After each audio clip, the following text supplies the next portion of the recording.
Jadi seterusnya kita ingin menjemput Akmal Hazim dan juga Hafizul Rashdan. So kali ini duet ya, berduet punya session. Dan mereka ni daripada Shahrul Technologies dan Instek Technologies, dan topik yang akan dikongsikan bersama kita pada hari ini ialah ProjekIOT. Dipersilakan. So Akmal ni kalau yang dah biasa dengan kita punya grup memang dah kenal kan? Tak payah nak introduce lagi lah. Jadi Akmal, dipersilakan. Okay, Assalamualaikum semua. Nama saya Akmal Hazim. Jadi hari ini saya nak present satu produk saya yang dinamakan ProjekIOT. So, projek ni sebenarnya dibangunkan oleh saya, tapi idea asalnya datang daripada seorang IoT developer dan merupakan founder lah, iaitu Encik Shahrul Nizam. Saya ada kat sini. Okay. Jadi dia bermula pada 23 Mac, kita orang buat discussion macam mana, apa kompetitor kita orang punya futures, apa yang kita orang nak improve dan sebagainya. So, daripada situ kita orang brainstorm lah, and maka terhasil lah projek IoT yang ada pada sekarang and sedang kita orang improve. So, apakah itu IoT middleware? So, IoT middleware ni is a centralized system untuk collect data daripada IoT devices. Tak kira lah, is from Arduino, Raspberry Pi, anything. Asalkan ia boleh menghantar HTTP request ataupun melalui MQTT protokol ataupun apa-apa benda protokol lain lah. So, okay, kenapa projek IoT? So, first kali IoT developers diorang nak share diorang punya data stream dekat public. Sebagai contoh, maybe diorang ada satu personal project and they want to share to FB kan, contohnya. So, kita orang akan provide satu unique URL that they can share with other peoples and they will get real-time data seperti yang point 4. Yang kedua pula, some existing IoT middleware is difficult for beginners. But most of the time, they are quite susah nak pakai, interface orang terlalu kompleks. But we don't want that to happen. Kita nak something yang simple and very straightforward to use. And since IoT ni kan dia every second, every 2 second kan. So it's kind of hard to view data in a very, contohnya dalam 1 minit tu kita ada 30 data kan. Tapi kita nak aggregate for only 1 data.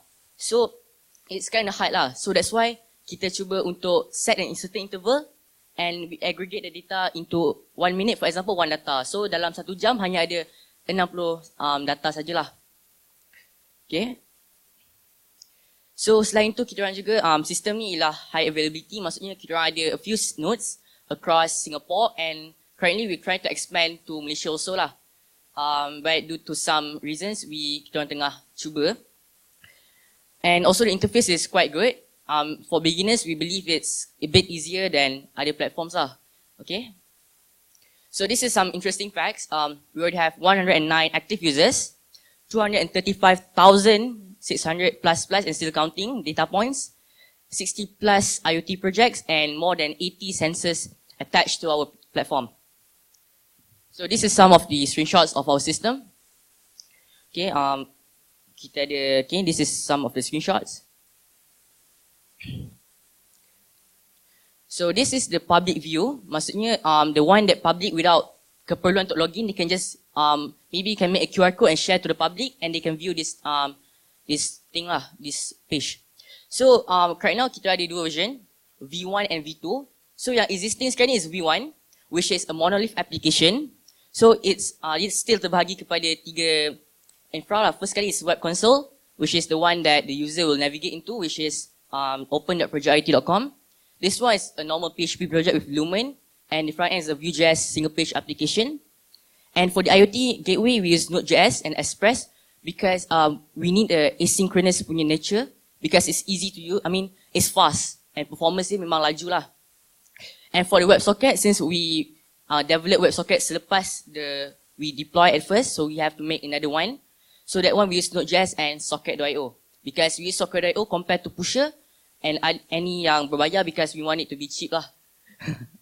Okay, so the challenges here is like monolith architecture is difficult to maintain because when you fix something right, when you fix a bug on the monolith, dia kemungkinan untuk kacau function-function yang lain and it's not easy to scale each interface sebab on the IoT punya gateway, data daripada IoT memang banyak and we don't want it to bottleneck on the API gateway yang human interact with. So it's a bit hard lah. So this is the microservices that kita orang ada lah. So first of all, the V2 yang still in development, but we already deployed a bit, which is the API gateway and the IoT gateway. So this is some of the services, the microservices that we currently have. So for the API gateway, most of it is Node.js. We are going to fully Node.js, no PHP. And the best part is that everything here is easily horizontal, is easily scalable. Nanti saya akan tunjukkan lah kenapa dia easily scalable. And some of the microservices lah. For example, we have Bull.js for queue. Maksudnya contoh nak hantar email. So later on, the microservice will accept requests from other service to hantar email, and it will push to a queue. And then it will execute the sending email according to the priority.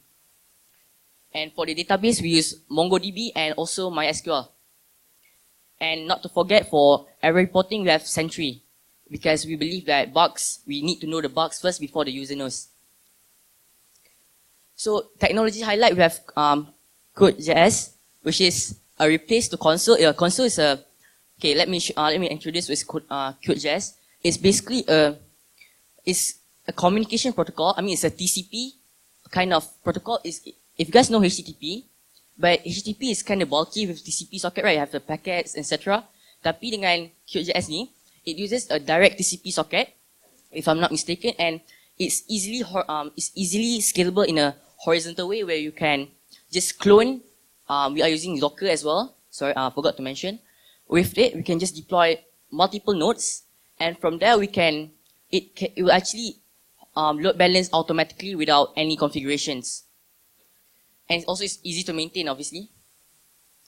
So for infrastructure, we use Docker. We use Weave Network Interface for Docker. We use DigitalOcean, Kubernetes cluster, and we have a managed MySQL instance.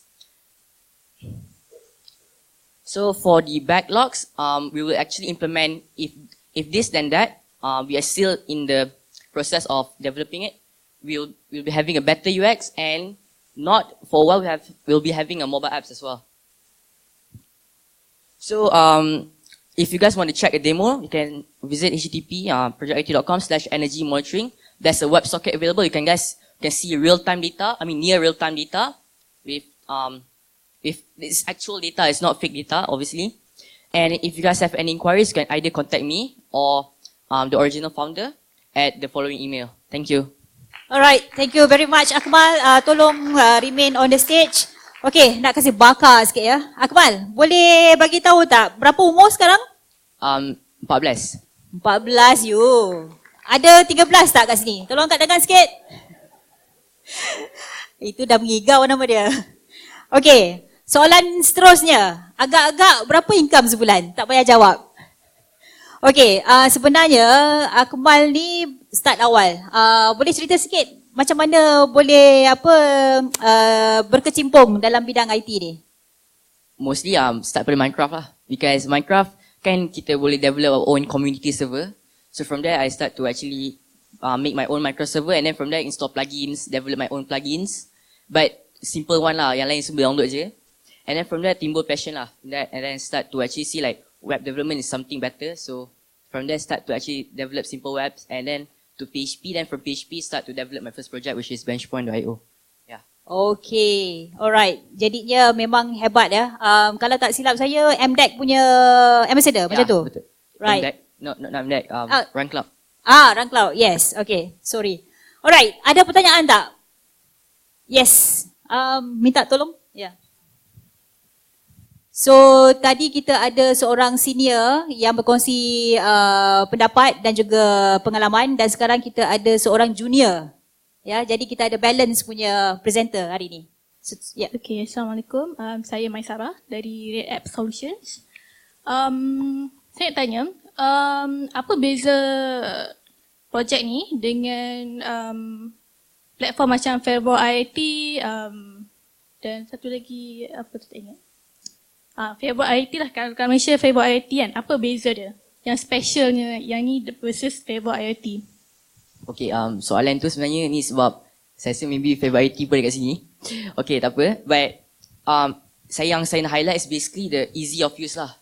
Okay, our interface is very simple. In 3 steps, you can already start to actually buat get your data in lah. Okay, from your Arduino, you can execute an HTTP request, and at the same time, on your laptop, you have opened the page kan, dah buka page website tadi, the portal. You can see the data live insert into the data. It's very simple in few steps. Perhaps later saya akan publish satu video, a simple video on how to use, and I think that's the most, I think so lah, yang paling ketara sekali lah, I think. Yeah. Alright. Terima kasih Akmal. Boleh kita berikan tepukan untuk Akmal?